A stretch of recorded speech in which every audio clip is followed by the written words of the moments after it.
Huwag matakot sa mga taong prangka at masungit. Mas matakot ka sa mga nagpapanggap na mabait. Yun pala ay plastic.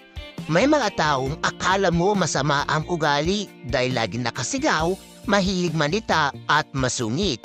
Kung minsan, yung taong ganyan, yun pa ang may mabuting kalooban. Kesa sa mga taong animo ang hair kung kumilos, pero ang totoo, sila pala ang may masamang ugali. Maganda maging kaibigan ang mga taong prangka at masungit kaysa sa mga taong patalikod kung tumira at kung umasta, pabida.